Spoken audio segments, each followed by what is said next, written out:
Готовлю вкусный сироп-концентрат для освежающего домашнего напитка, который так похож по вкусу на знаменитую колу. Летом это то, что нужно.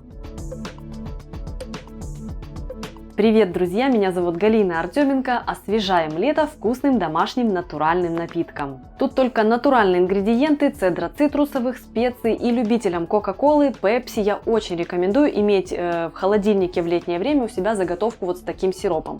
Нужно будет только добавить лед, минералку, и у вас готов классный, натуральный, очень вкусный домашний напиток. Вкусные ссылки на еще больше освежающих летних напитков я оставлю в инфобоксе здесь. Заглядывайте вниз. А сейчас поехали готовить! Список ингредиентов к рецепту я оставила в описании к видео. Часть сахара я отделила для приготовления карамели. Все цитрусовые хорошенько вымыла.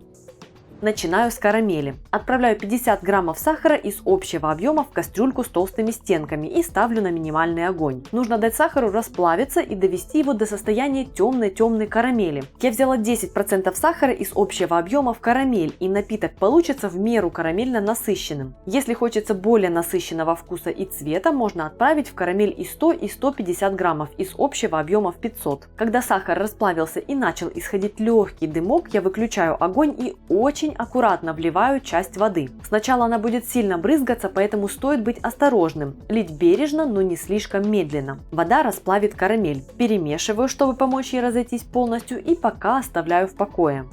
Готовлю специи. Так как мускатный орех у меня не в молотом виде, натираю его на терочке и отмеряю нужное количество. Кориандр оставляю целым, а палочки корицы разбиваю при помощи молоточка для отбивных. Доливаю в карамельную воду оставшуюся воду и всыпаю оставшийся сахар. Так как на карамель я пустила 50 граммов, то у меня осталось 450. Если отправить в карамель 100, то останется 400 и так далее. Всыпаю в воду специи и отправляю смесь на небольшой огонь. Пускай прогревается и медленно доходит до кипения.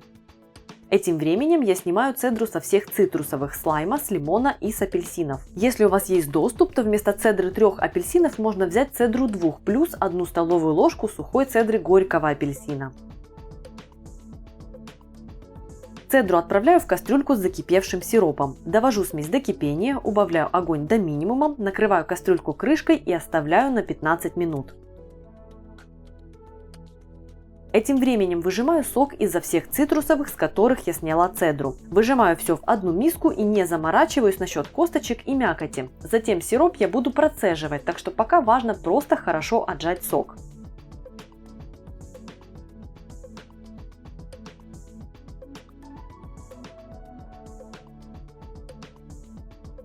Вливаю сок в готовый сироп и перемешиваю. Накрываю крышкой и даю полностью остыть.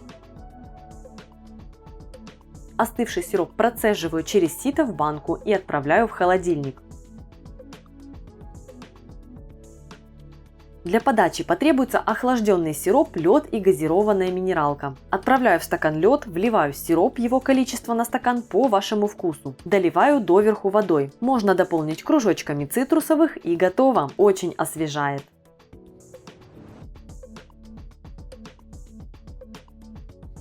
Если этот ролик пришелся вам по душе, оставляйте свои приятные комментарии, ставьте лайк, подписывайтесь на мой канал, если вы на нем впервые, и нажимайте на колокольчик. Меня зовут Галина Артеменко, это канал «Жизнь вкусная».